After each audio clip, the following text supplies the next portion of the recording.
वृंदावनेश्वरी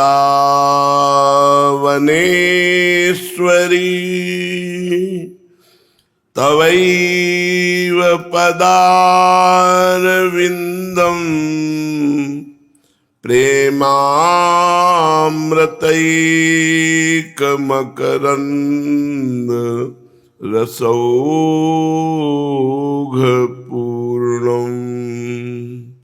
हृद्यर्पितं मधुपते स्मरतापमुग्रं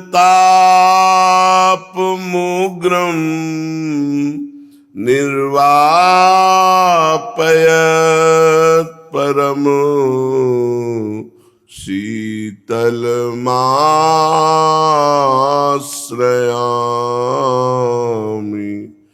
निर्वापयत् परम शीतलमाश्रयामि।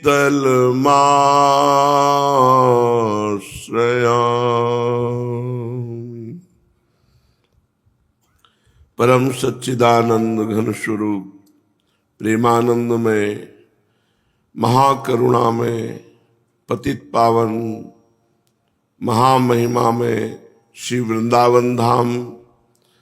वृंदावन धाम के लाडले युगल सरकार प्राणाराध्य प्राण प्रिय श्री श्यामा श्यामजू समस्त सहचरी वृंद खग मृग पशु पंछी तरुलता श्री यमुना रस रानी रजरानी समस्त ब्रजवासी परिकर के चरणों में कोटिशाह प्रणाम कोटिशाह नमन नमस्कार।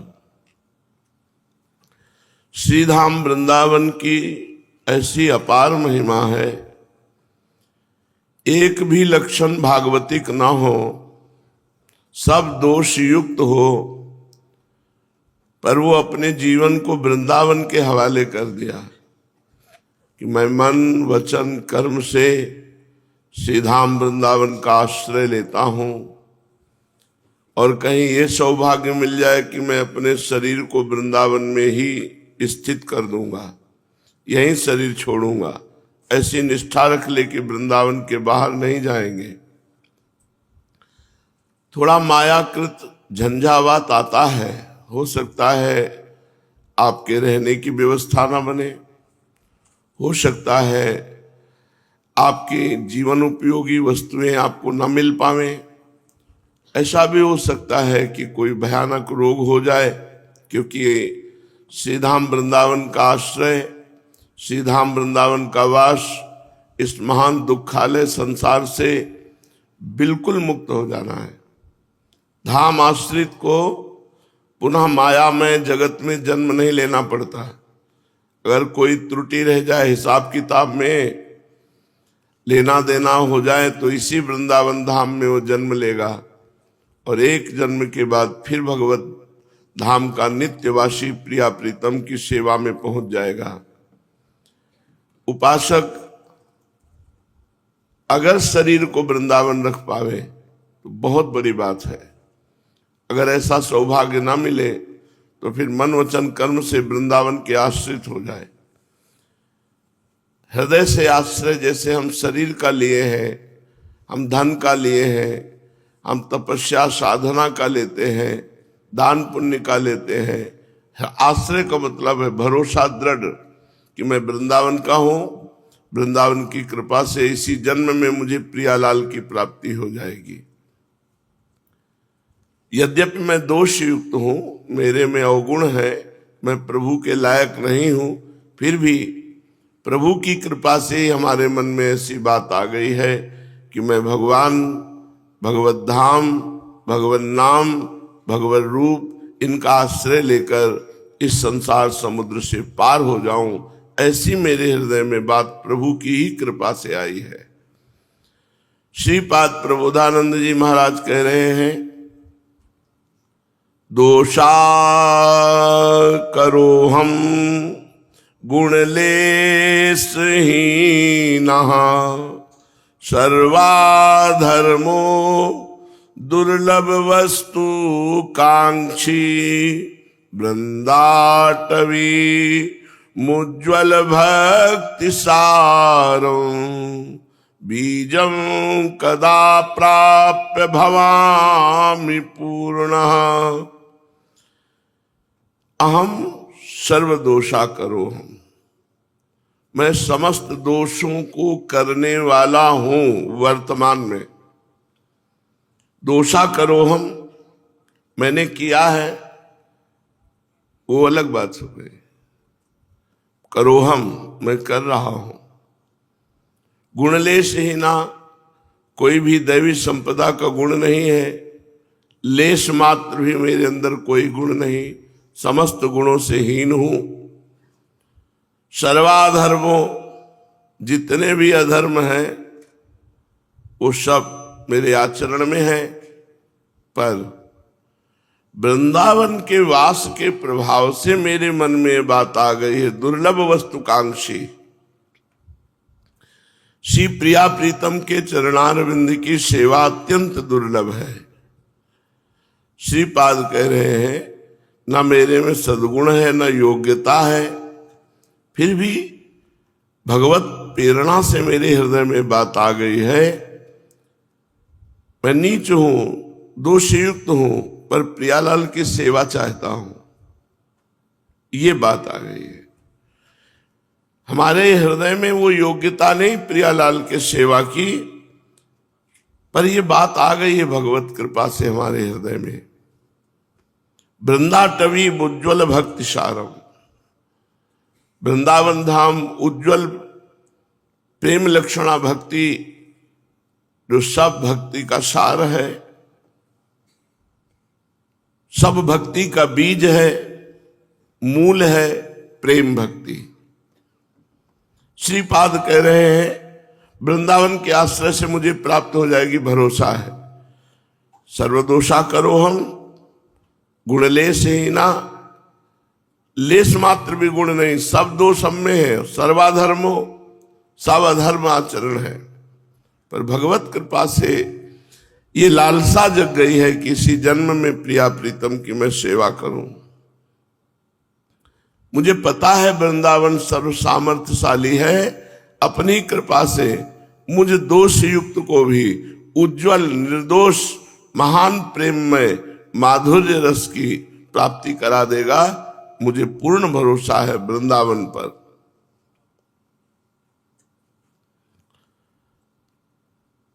सर्व साधन हीनोपि वृंदारण्यक संश्रयः, यह कोपि प्राप्नुयात् देव राधा प्रिय रसोत्सवम। मैं सर्व साधनहीन होते हुए भी वृंदावन का आश्रय एकांतिक भाव से लिया है। एकांतिक भाव, अन्य मिलावट नहीं।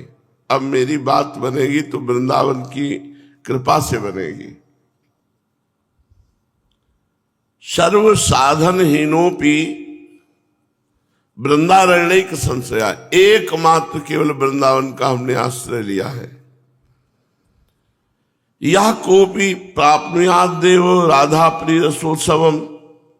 श्री वृंदावन में कोई इतनी दृढ़ता से आश्रय ले ले कि किसी भी स्थिति में वृंदावन को नहीं छोड़ना, तो श्री राधा प्रिय का जो महारसोत्सव होता रहता है उसमें आपका प्रवेश हो जाएगा। जहां ललितादिक श्यामा और श्याम अपने परिकर के सहित सुख की वर्षा करते हैं, ऐसे वृंदावन धाम का हमने आश्रय लिया है कि मैं सर्वगुणहीन हूं, पर प्रिया प्रीतम की सेवा, प्रिया प्रीतम का चिंतन, हे वृंदावन धाम आपकी कृपा से हो जाएगा। कोई क्यों न हो, यदि वो नियम बना ले राधा प्रिय यश कथा सुनने का, तो बहुत जल्दी भगवत भाव प्रकाशित हो जाए, भगवत प्रेम। हम अपने कानों को अन्य जगह से बचाएं, केवल प्रिया प्रीतम की चर्चा, भगवत चर्चा, सिद्धांत चर्चा या भक्तों के चरित्र सुने, देखें, मनन करें। प्रगट में भगवान ये लीला कर रहे हैं। देखो, वही स्त्री बने, वही पुरुष बने, वही जड़ बने, वही चैतन्य बने, वही अच्छा वही बुरा, दूसरा कोई नहीं है। मत्ता परतरम नान्यत किंचिदस्ति धनंजय। हे धनंजय, मेरे सिवा कोई नहीं। अब ये बात हृदय में बैठ जाए तो अभी आनंद आ जाए। भगवान के सिवा कोई नहीं। आंख खोलो तो जड़ चैतन्य स्त्री पुरुष उत्तम अधम, ये नानात्व माया का हमें फंसा देता है। अगर विवेक की आंख खुल जाए तो इसी माया में अपने प्रभु को देखकर साधक उपासक हर समय प्रफुल्लित रहता है, प्रसन्न रहता है। जो वृंदावन का भरोसा कर ले, वृंदावन का आश्रय ले ले, तो कैसे भी स्वभाव वाला हो उसे भगवत प्राप्ति निश्चित हो जाती है। त्यजन्तु स्वजनाः कामम देह वृत्तिश्चास्मास्तु वा ना वृंदावन सीमांतः ना वृंदावन सीमांतः पदम में चलत क्वचित। त्यजन्तु स्वजनाः, मुझे परिवार के लोग छोड़ दे कि अभी मेरे काम का ना रहा, क्योंकि जब तक स्वार्थ की पूर्ति होती तब तक प्यार मिलता है, और जहां स्वार्थ की पूर्ति खत्म तो पता नहीं कैसे लोग हैं कि इनका वो प्यार कहाँ चला जाता है। मेरा पति, मेरा पुत्र, मेरी पत्नी, मेरा गृह, पता नहीं कहाँ अंतर ध्यान हो जाता है। एक माता जी शमशी में आते, उनके पति त्रिकाल संध्या करते थे और बीमार हुए तो बहुत जोर से संग्रहणी रोग हुआ। ये बहुत विचित्र है माया का खेल। बड़े बड़े सिद्धों को ये भोग भोगना पड़ता है, तभी लोगों की समझ में नहीं आता कि ये कहते हैं राधा नाम जपो सब कष्ट दूर हो जाएंगे, और बड़े बड़े और स्वयं कष्ट भोग रहे हैं, और बड़े बड़े संतों में देखा गया कष्ट भोगते हुए। जैसे बड़े ही नियमनिष्ठ स्वामी जी के बड़े अनन्य कृपा पात्र वर्तमान के महंत जी जो टटिया स्थान के बहुत उत्तम कोटि के विचार वाले, आचार्य परंपरा का निर्वाह करने वाले, और स्वयं अकिंचन वृत्ति से रहना, दूसरों का सम्मान करना, दूसरों को सुख देना जिनका स्वभाव है। कुंज बिहारी श्री हरिदास जिनकी जिह्वा में बसा हुआ है। भारतीय रामकृष्ण मिशन में ऑपरेशन हुआ। अब ये सुन के लगता है कि 2-4 माला कोई जप लेता होगा, वो आशा करता मैं दुख रहित हो जाऊं। अरे महात्मा जन जो रात दिन केवल प्रिया प्रीतम के सिवा कुछ है ही नहीं, इतना भयंकर कष्ट। तो यह बात अच्छे से समझ लीजिए कि नाम जप के द्वारा हम संचित कर्म को भस्म कर सकते हैं, जो गोदाम जमा है। नाम जप के द्वारा हम आगामी जो पाप है उनको भस्म कर सकते हैं, लेकिन जिनसे शरीर बन चुका है उनको भोगना पड़ता है। इसलिए आप जब भजन में चले तो एक कमर कस ले कि प्रारब्ध को भोगना ही पड़ेगा। हाँ, भोगने की सामर्थ्य देते हैं। जैसे ये उपासक महापुरुष संतजन है, तो स्वस्थ हैं तो कुंज बिहारी श्री हरिदास, अस्वस्थ हैं तो कुंज बिहारी श्री हरिदास। अपने सामने की बात कह रहे हैं, अचल बिहार में रहते थे, तो ये राधा टीला है। यहाँ के पूर्व जो महंत थे, इसके पहले एक उनको खून किसी उल्टी आई, रामकृष्ण मिशन ले गए, उनका यहाँ नहीं ठीक होंगे, आगरा ले जाना पड़ेगा, वृंदावन से बाहर नहीं जाते। बोले आप फिर बचोगे नहीं। बचना कौन चाहता है। आए राधा टीला में, वापस रामकृष्ण मिशन से दूसरे दिन सुबह कहा जल्दी श्रृंगार करो ठाकुर जी का। अब आदेश महाराज जी का, तत्काल ठाकुर जी को स्नान कराया गया, बहुत शीघ्र श्रृंगार कराया गया। श्रृंगार को आरती देखी और इसके बाद कहा चरणामृत लाओ। चरणामृत भी अब कुंज बिहारी श्री हरिदास, 2-4 खून की उल्टी हुई, बस जय श्री हरि। पहुंच गए लाडली जी के पास। बड़े बड़े संतों में ये दुखद परिस्थितियां जो देखी जाती इनका अंतिम है, फाइनल है। अनंत जन्मों का सब भस्म करके थोड़ा थोड़ा भुगता करके भगवान की प्राप्ति कराई जाती। इसलिए कभी ये संशय ना करे कि जब हम भजन मार्ग में चलते हैं तो विपरीतता क्यों आती है, विपत्तियां क्यों आती हैं, लोग हमें छोड़ क्यों देते हैं। त्यजन्तु स्वजना कामम देह वृत्तिश्च मास्तुवा ना वृंदावन सीमांता पदम में चलत क्वचित। जब सही माने में भजन करोगे तो तुमको सही माने में दिखाई देगा कि कोई स्वजन नहीं है तुम्हारा, कोई अपना नहीं है।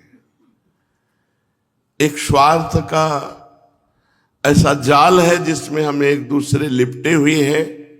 अगर स्वार्थ नष्ट हो जाए तो कहीं कोई प्यार नहीं, कहीं कोई अपनापन नहीं, कहीं कुछ नहीं। त्यजन्तु स्वजना, जब आप वृंदावन का आश्रय लेंगे, भगवत प्राप्ति की बात करेंगे तो आपके परिवार के जन ही आपको छोड़ने लगेंगे, मित्र दोस्त ही आपसे अलग होने लगेंगे। आप घबराना नहीं, ये प्रोसेस है भगवत प्राप्ति का। इसके बिना भगवत प्राप्ति नहीं हो सकती। दूरादपास्य स्वजनान सुखमर्थ कोटिम सर्वेषु साधन वरेषु चिरम निराशा। ये होगा आप विवेक के द्वारा करो या भगवान की कृपा से। आप नहीं छोड़ोगे तो आप जिसको पकड़े हो आपको छोड़ देगा। ये भगवान की विशुद्ध कृपा होती है। चाहे हमें परिवार के सब जन निंदा करके छोड़ दें और चाहे शरीर का पोषण करने वाली कोई जीविका न रह जाए, चाहे जैसी विषम परिस्थिति आ जाए, ना वृंदावन सीमांता पदम में चलत क्वचित। वृंदावन की सीमा को छोड़कर एक पैर भी कभी आगे नहीं जाऊंगा, दृढ़ निश्चय। तो निश्चित भगवत प्राप्ति है। यह है कठिन। कोई भी पद प्राप्त करना हो, हम कह रहे कोई भी पद सरल थोड़ी है। अगर ग्राम प्रधान भी बनना है तो पूरे गांव के हाथ जोड़ने होते हैं। कोई भी पद है तो आपको दैन्यता, प्रयत्नता, पुरुषार्थ करना ही पड़ेगा। और ये तो परम पद है, सबसे बड़ा पद है, जहां ब्रह्मा भी नमस्कार करते हैं। मैं समस्त दोषों से युक्त हूं, मैं पतित हूं, पर भगवत कृपा से मेरे हृदय में बात आ गई कि इसी जन्म में भगवत प्राप्ति करनी।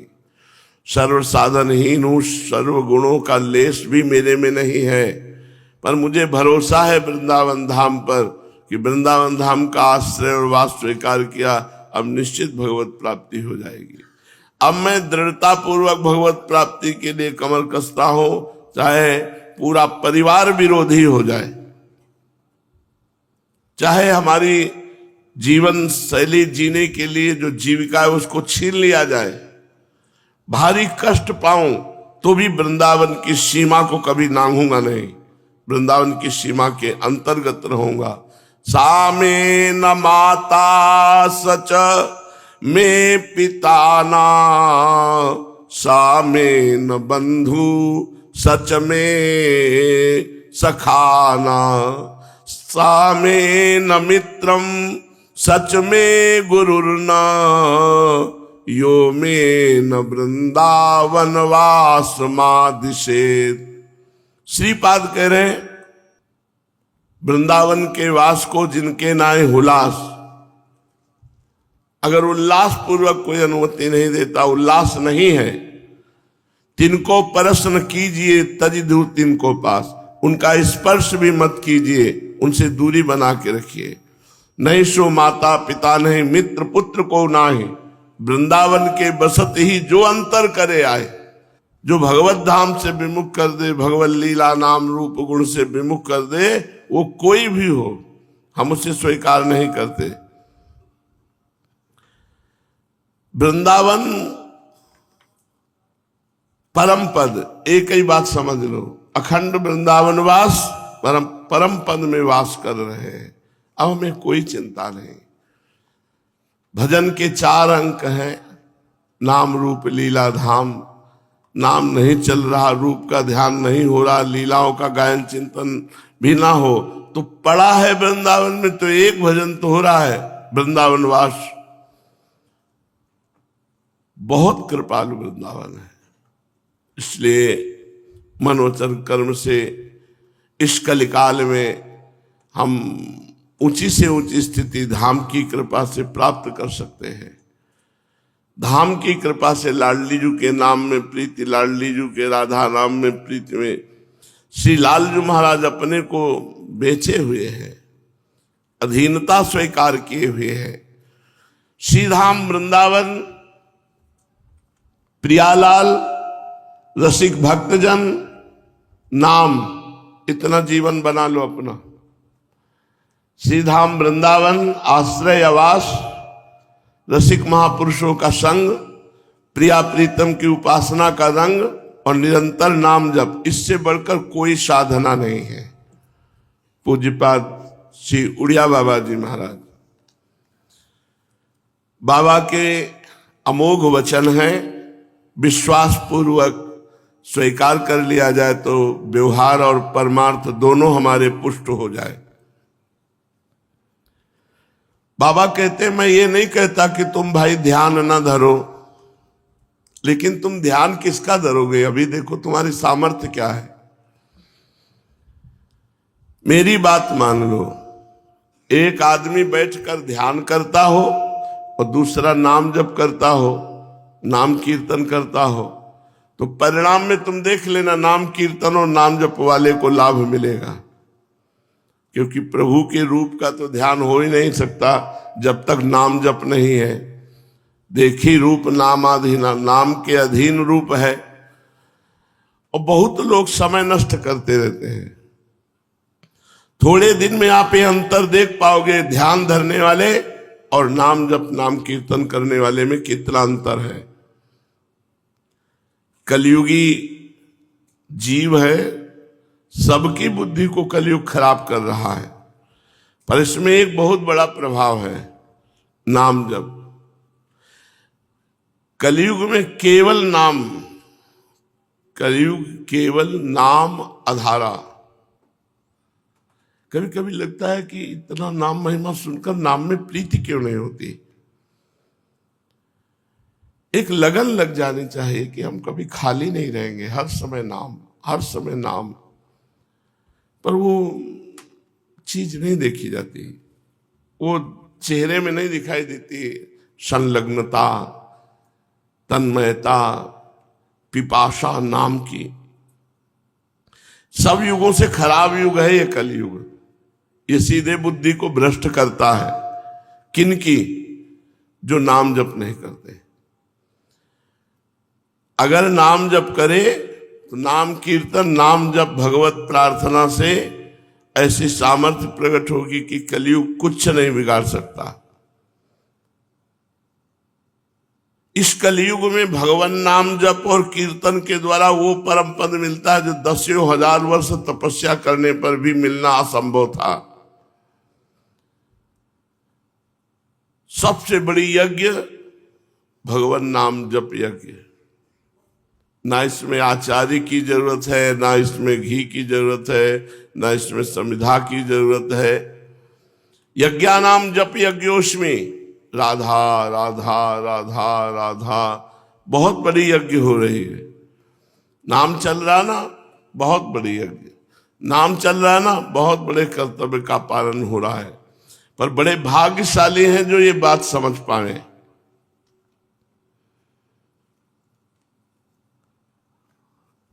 शरीर में कुष्ठ हो या ब्याह ना हुआ हो, विधुर हो या आंखों से अंधा हो, कानों से सुनाई ना दे रहा हो, ये सब पाप के घोर लक्षण है।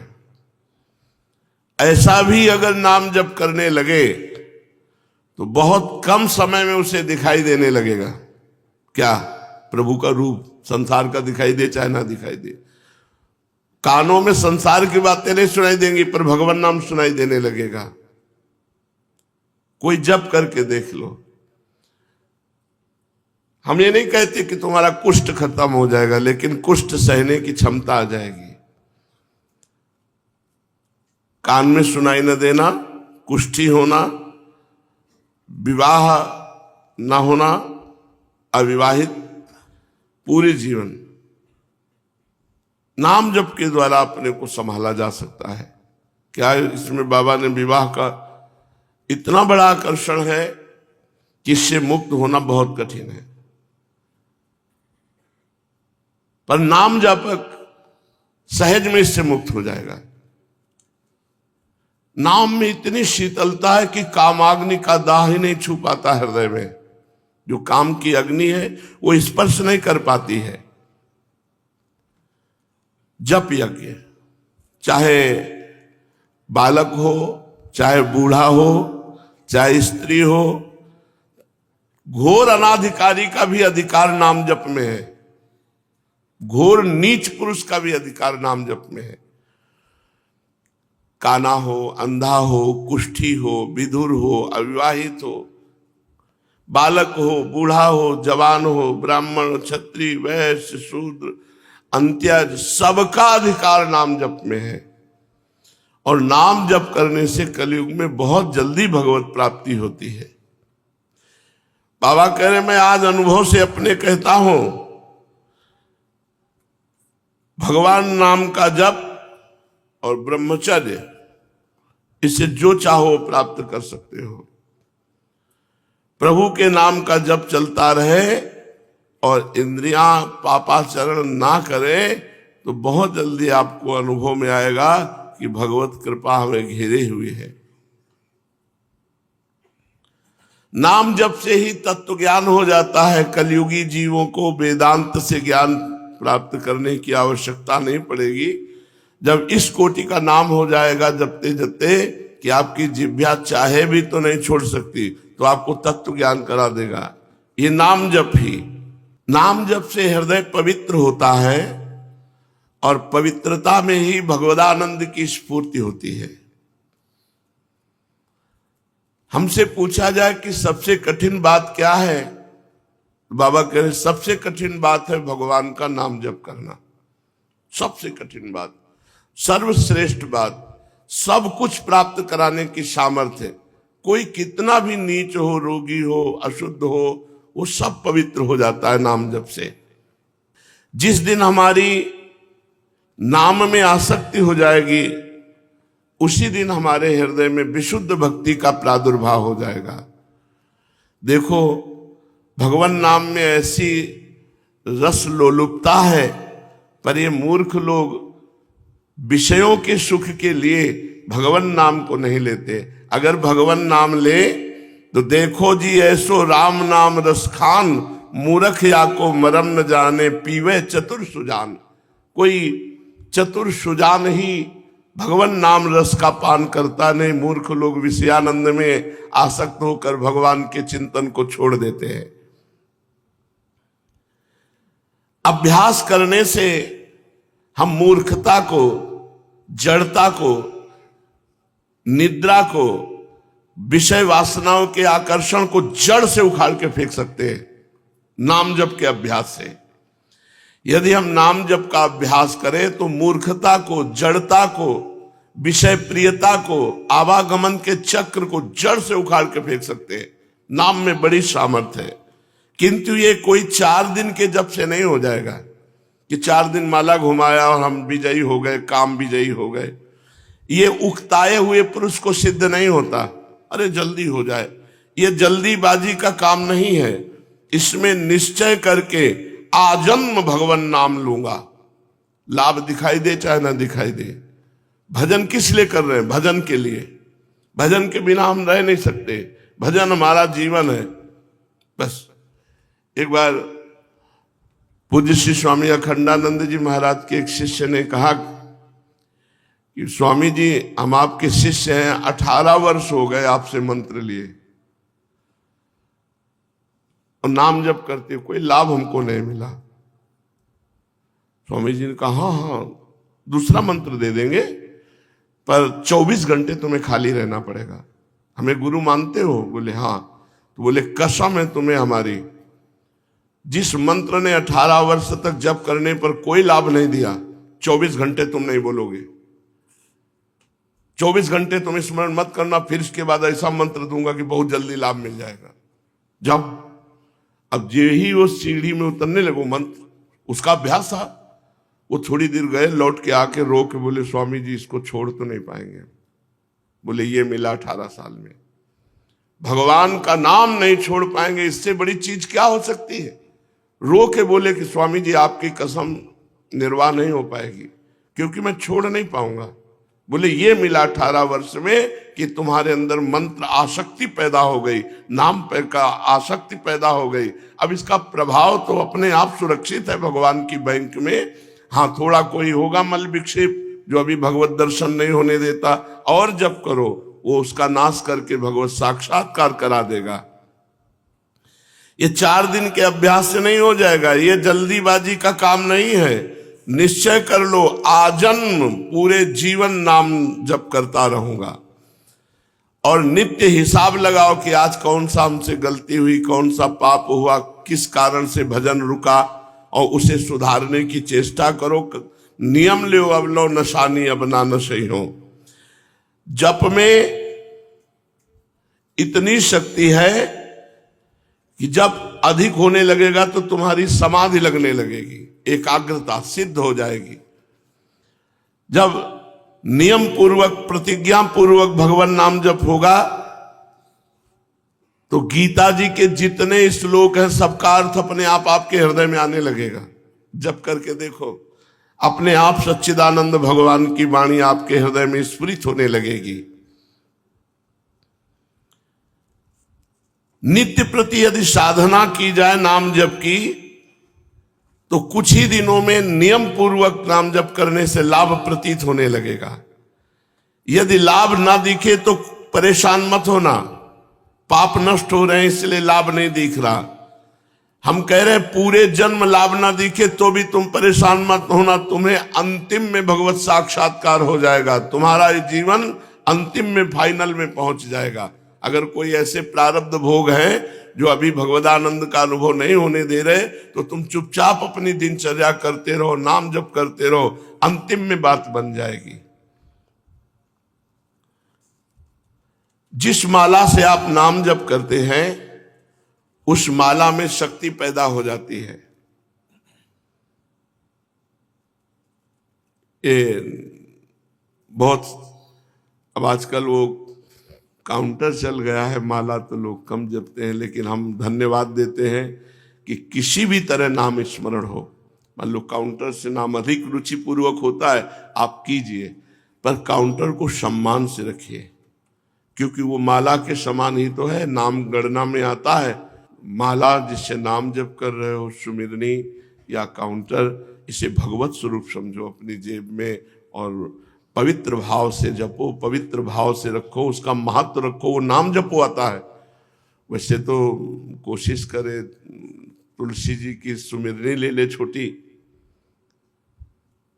पर प्रायः वैसे सुविधा ज्यादा लोगों को काउंटर से पड़ती है, जेब में डाले हैं, अंगूठी की तरह पहने हैं और नाम जप कर रहे हैं। बहुत अच्छा है, मत छोड़ना, क्योंकि हमें नाम से मतलब है। वो काउंटर नाम जपाने में हमें सहयोग दे रहा है, इसलिए उसको पूज्य भाव से रखो। बाबा कह रहे हैं जिससे नाम जप किया जाता है वो माला भगवत स्वरूप हो जाती है। पूरे जीवन में एक ही माला रखनी चाहिए। अगर उसकी मन का टूट जाए तो नई मन का डलवा लो, एक दो जो टूट जाए, माला वही रहनी चाहिए। माला टूट गई तो उसको गुहा लीजिए दोबारा नया, लेकिन माला वही रहनी चाहिए। काउंटर में ऐसा नहीं हो सकता, फेल हुआ फेंक दिया। पूज्य पंडित गया प्रसाद जी महाराज जिससे सोहनी लगाते थे, जब सोहनी घिस जाती तो आंसू प्रवाह करते हुए उसे छाती से लगा के गिरिराज जी की तलहटी में जाके उसे समाधि देते कि ये सोहनी जी, आपने महीनों हमारे ठाकुर जी के सामने सफाई की है, इसलिए उसे हृदय पोछा जाके आंसू प्रवाह करते हुए कि आप कई महीने हमारे ठाकुर सेवा में रहे, तभी तो महापुरुष थे। बाबा कह रहे हैं जिससे नाम जप किया जाता है उसमें शक्ति आ जाती है, उसमें दिव्यता आ जाती है। देख लो, बाहर के काउंटर से अंदर के काउंटर में आ जाओ, धीरे धीरे धीरे धीरे भगवान से कह दो तुम जोड़ो कितने हुए, हम धुआंधार जप रहे हैं, हम धुआंधार जपेंगे और आप संख्या गिनते रहो, और जब पूरे हो जाए तो आ जाना, राधे राधे हमसे कर लेना, राधा वल्लभ श्री हरिवंश, राधा वल्लभ श्री हरिवंश। भगवत स्वरूप माला में इतनी शक्ति पैदा हो जाती है कि वो स्मरण में बहुत सहयोग देती है, प्रियता देती है। आसन, माला, ग्रंथ ये बार बार बदलने नहीं चाहिए। चलते हैं श्रीमद् भागवत महापुराण। भगवान सच्चिदानंदमय त्रिगुण माया के अधीश्वर हैं। निमि जी ने प्रश्न किया कि माया से कैसे पार हो, तो बताया पहले सदगुरु का वर्ण करो। सदगुरु कैसे हो? जो शब्द ब्रह्म के विद्वान और परब्रह्म की अनुभूति से युक्त हो, शांत चित्त हो, प्रपंच व्यवहार में प्रवृत्त ना हो। तो सदगुरु की कृपा का आश्रय लेकर उन्हें अपना भगवान, अपना प्रीतम, अपना परब्रह्म परमात्मा मान करके पहले अपने शरीर से अनासक्ति सीखे, फिर भक्तों से कैसे प्रेम किया जाता है ये सीखे, फिर गुरुदेव से भक्ति की क्रियात्मक शिक्षा सीखे, फिर मिट्टी जल आदि से बाह्य शरीर की पवित्रता और छल कपट आदि के त्याग से भीतर की पवित्रता, अपने धर्मानुष्ठान का पालन करने में जो ठंडी गर्मी, मान अपमान, दुख सुख मिलता है उसको सहन करना, अधिकतर मौन रहना,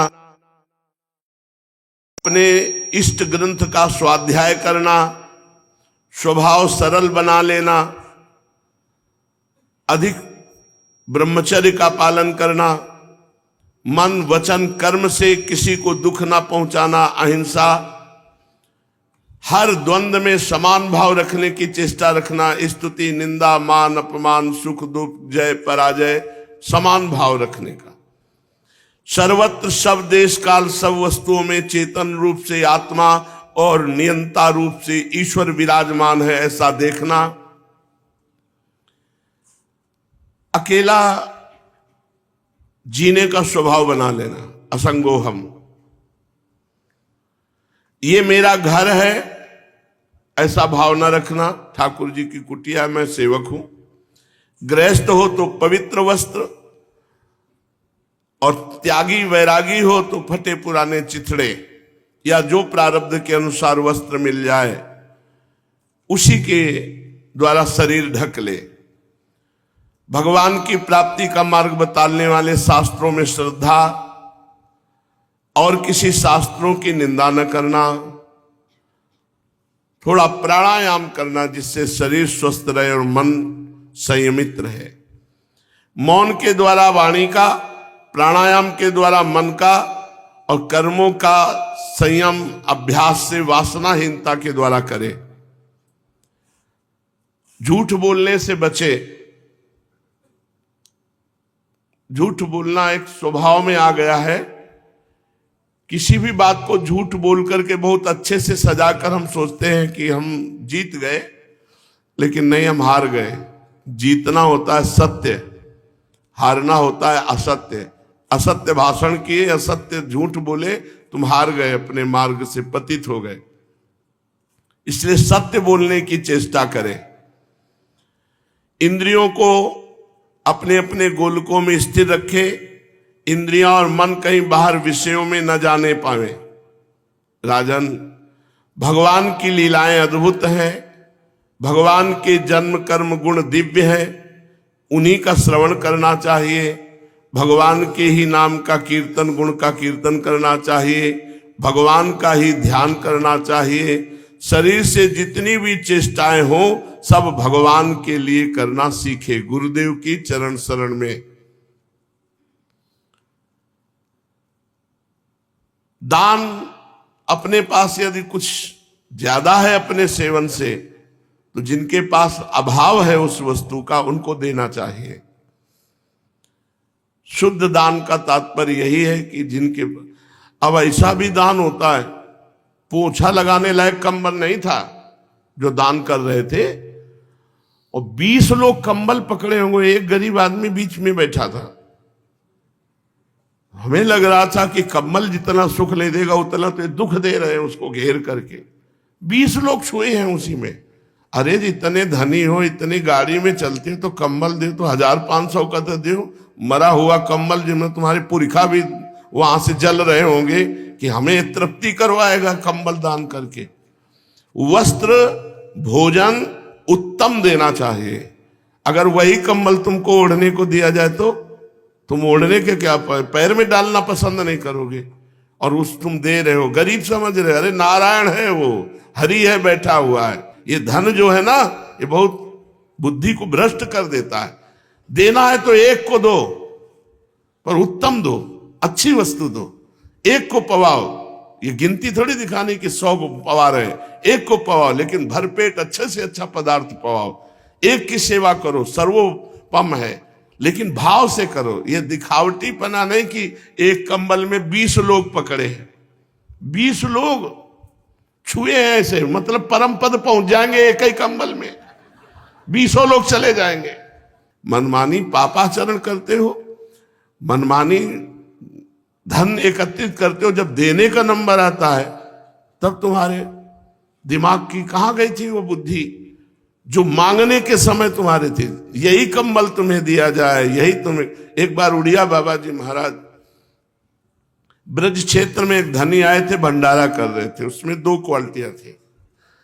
माननीय संतों को, जो माननीय है, उनको बैठाल करके अच्छे अच्छे पदार्थ पवाए जा रहे थे, और जो भिक्षुक जन है उनको लाइन में खड़े करके मोटी मोटी अधकचरी रोटी दी जाती थी।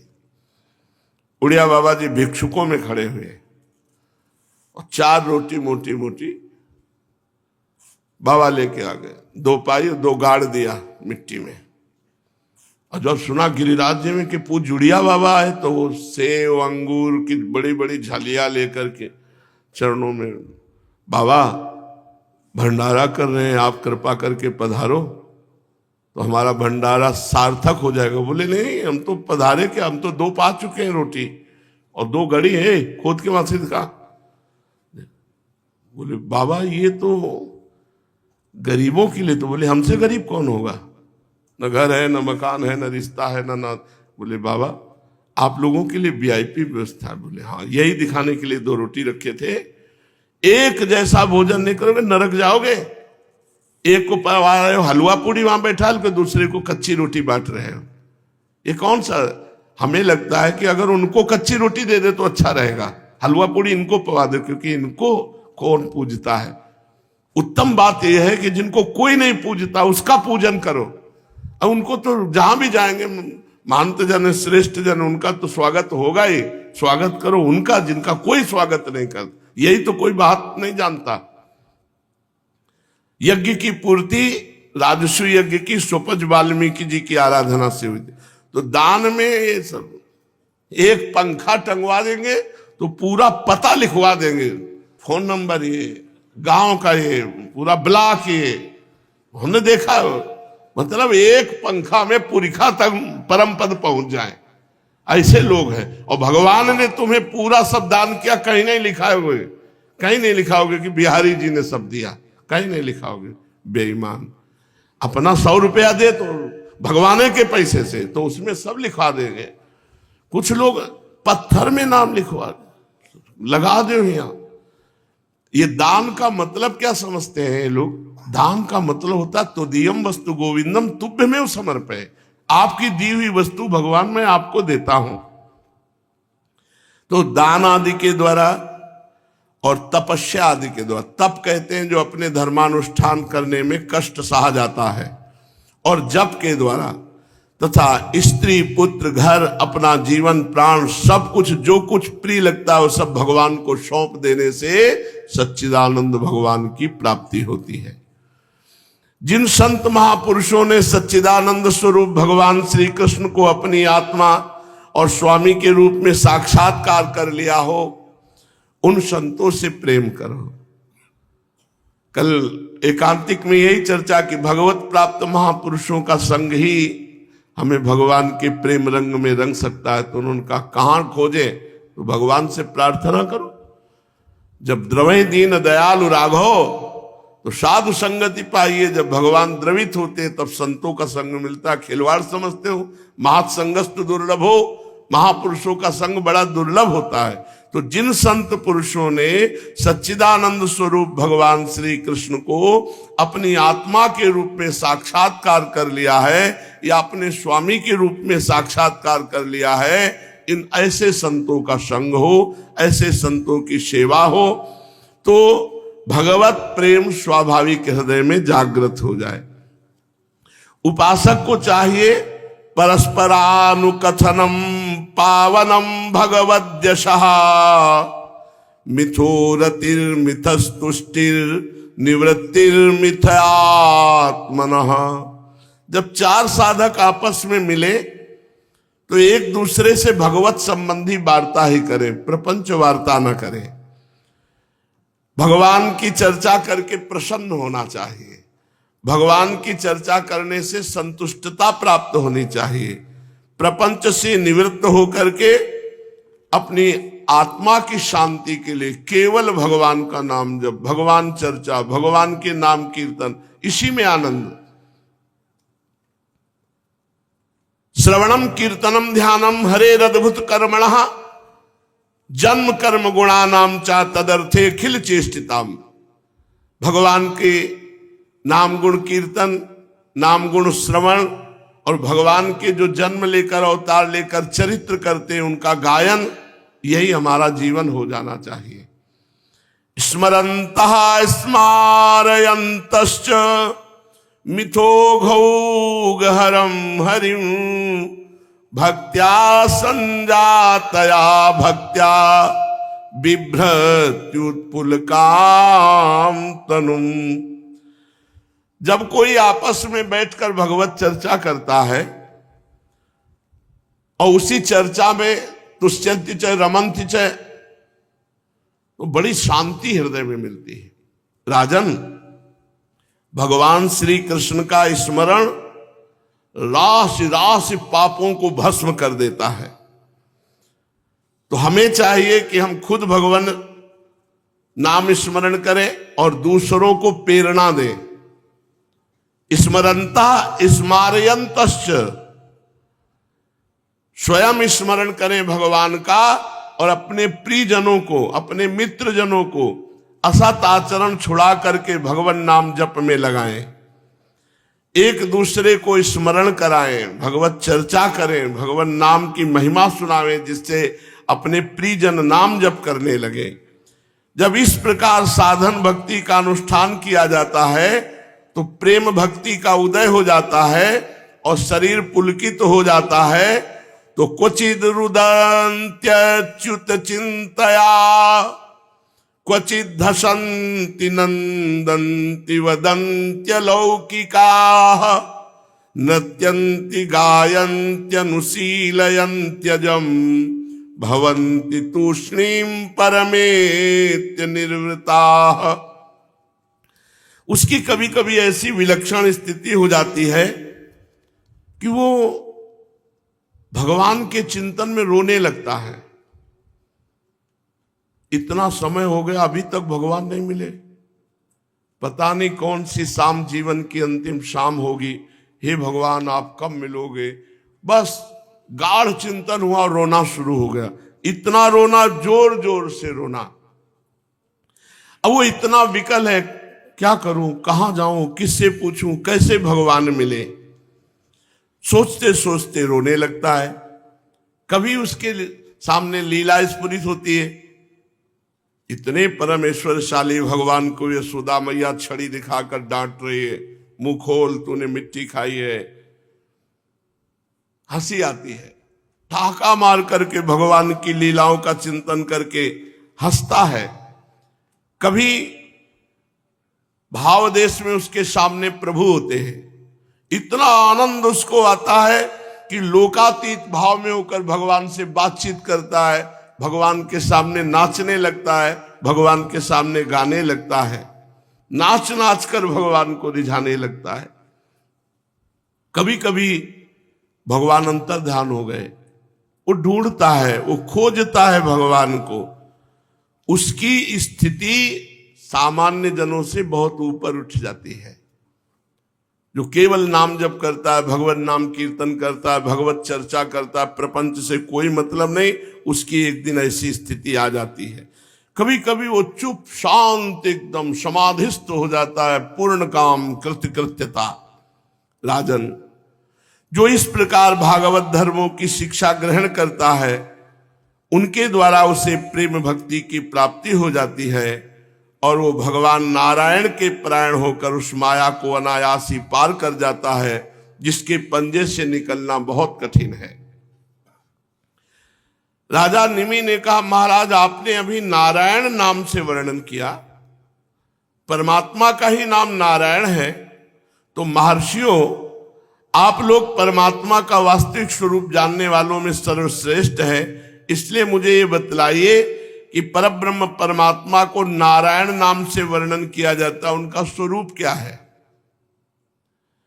अब पांचवें योगीश्वर पिप्पलायन जी ने कहा, राजन, जो इस संसार की उत्पत्ति स्थिति प्रलय निमित्त कारण और उपादान कारण दोनों है, अर्थात संसार को बनाने वाले भी वही है और संसार के रूप में बनने वाले भी वही है, परंतु स्वयं कारण रहित हैं, जो स्वप्न जागृत और सुषुप्ति अवस्थाओं में उनके साक्षी के रूप में विद्यमान रहते हैं। उनके अतिरिक्त समाधि में भी ज्यों का त्यों एक रस रहता है, जिसकी सत्ता से ही सत्तावान होकर शरीर इंद्री मन प्राण अंतःकरण अपना अपना काम करने में समर्थ होते हैं। उसी परम सत्य वस्तु का नाम नारायण है। नारायण परम सत्य वस्तु भगवान का नाम है। जैसे चिंगारियां ना तो अग्नि को प्रकाशित ही कर सकती है और ना जला ही सकती है, वैसे ही उस परम तत्व में आत्मस्वरूप में ना तो मन की गति है ना वाणी की, नेत्र उसे देख नहीं सकते, बुद्धि सोच नहीं सकती, प्राण और इंद्रियां तो उसके पास तक नहीं फटक पाती, वेद भी नेति नेति कह के वर्णन करते हैं, वह यह है इस रूप में उसका वर्णन नहीं करते, बल्कि बोध कराने वाले जितने भी साधन हैं उनका निषेध करके तात्पर्य रूप से अपना मूल लक्षित करा देते हैं।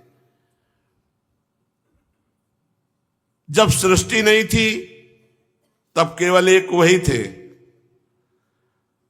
सृष्टि का निरूपण करने के लिए त्रिगुणमयी माया सतोगुण रजोगुण तमोगुण के रूप में वही परिणित हुए।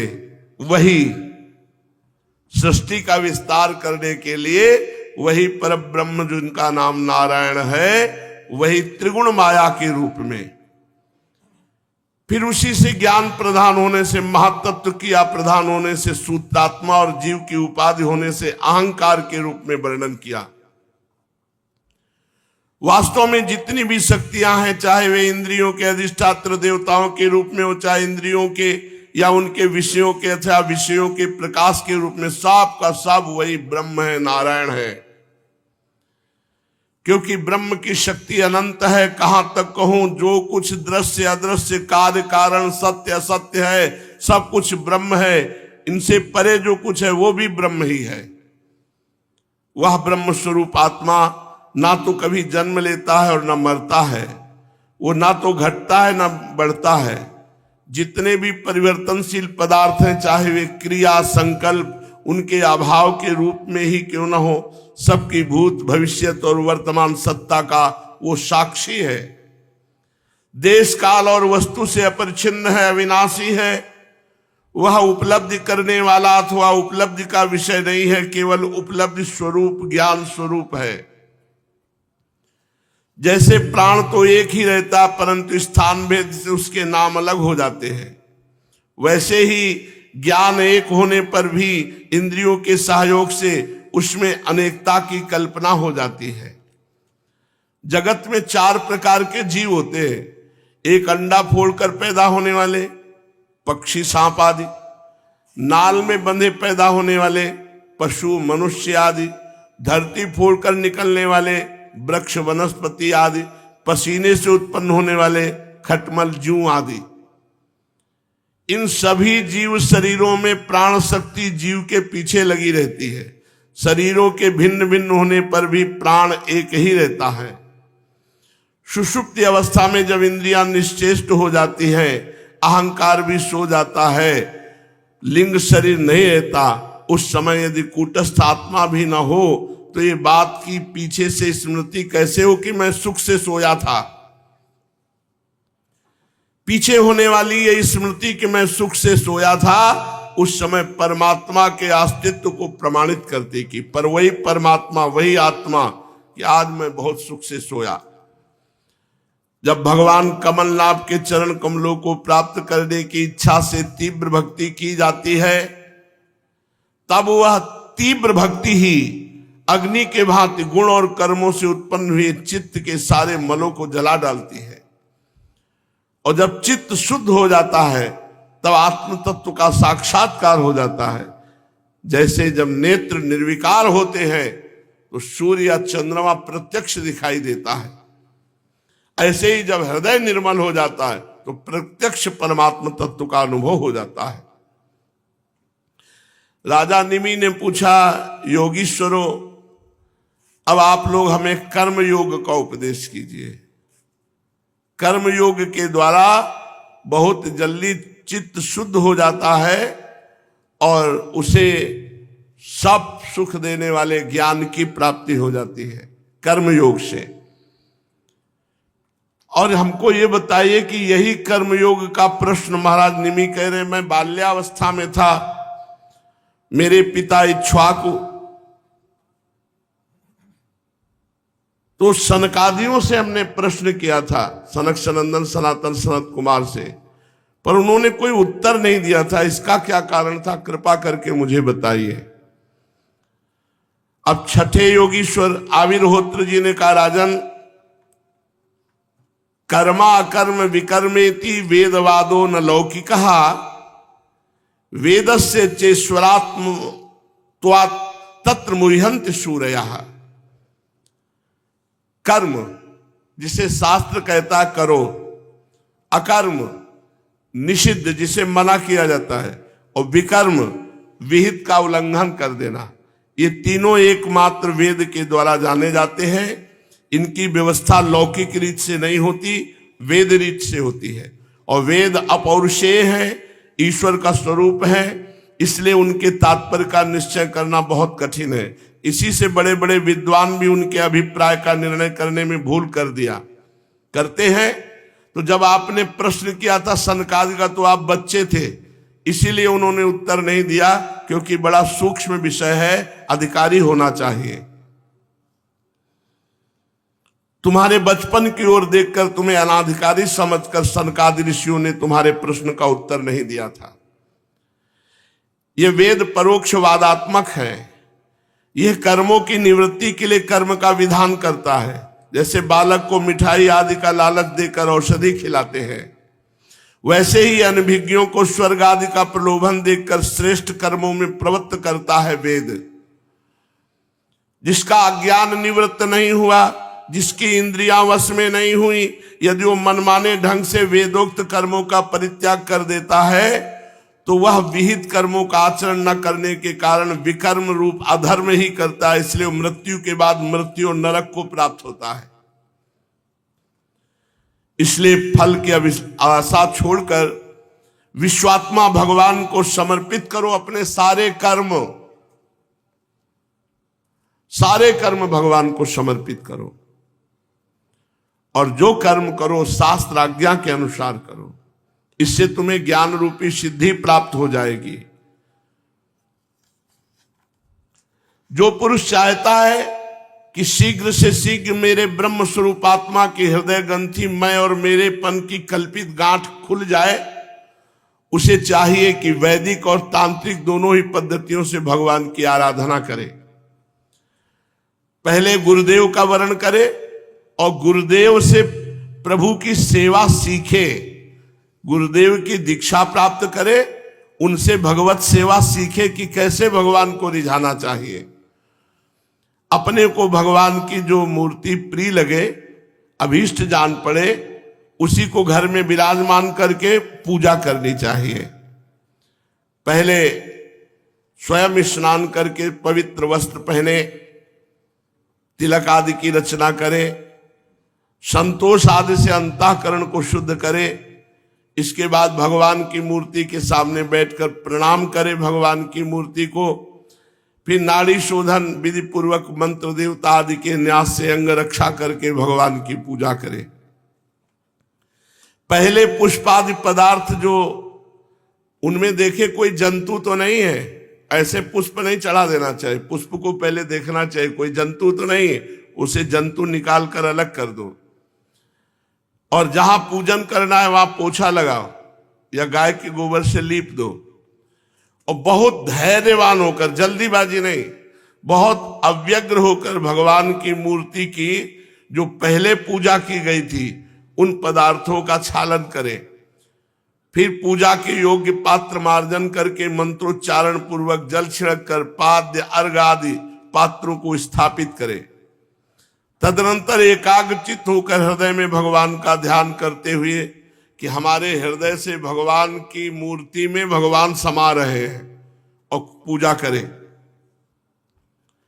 हृदय, सिर, शिखा इत्यादि मंत्रों से न्यास करें।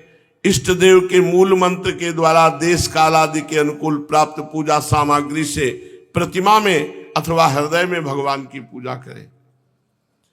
अपने उपास्य देव को ये जो गंध पुष्प दधि तिलक माला धूप दीप नैवेद्य अर्पित करते हैं और फिर स्तोत्र गाते हैं, फिर नाच कीर्तन आदि करते हैं, नृत्य कीर्तन आदि करते हैं, फिर भगवान को साष्टांग प्रणाम करते हैं, इससे बहुत जल्दी तत्व ज्ञान प्राप्त हो जाएगा। संसार से वैराग्य, भगवान के स्वरूप का बोध बहुत जल्दी प्राप्त हो जाएगा। सेवा से बहुत जल्दी चित्त पवित्र होता है।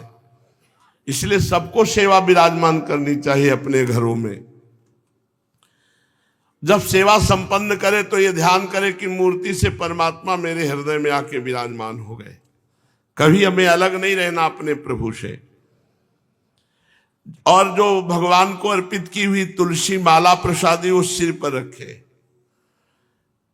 बड़े भाग्य होते हैं जब माला प्रसादी मिलती है, लेकिन दुर्भाग्य यह है कि आप उनको गले से टूट गए और पैरों के नीचे गिर रहे प्रसादी पुष्प, तो तुम्हारे पुण्य नष्ट हो जाएंगे। इस प्रकार जो अग्नि में, सूर्य में, जल में, अतिथि में, अपने हृदय में भगवान की भावना करके पूजा करता है तो महाराज वो बहुत शीघ्र ही संसार बंधन से मुक्त हो जाता है। अब राजा निमि ने आगे भगवान का यश सुनने के लिए प्रश्न किया कि अपने भक्तों के भक्ति के वश होकर भगवान ने बहुत से अवतार धारण किए और लीलाएं की। मैं सुनना चाहता हूं कि भगवान ने कौन कौन अवतार धारण किए और कौन कौन सी लीलाएं की। ये आगे चर्चा। श्री राधा वल्लभ लाल की।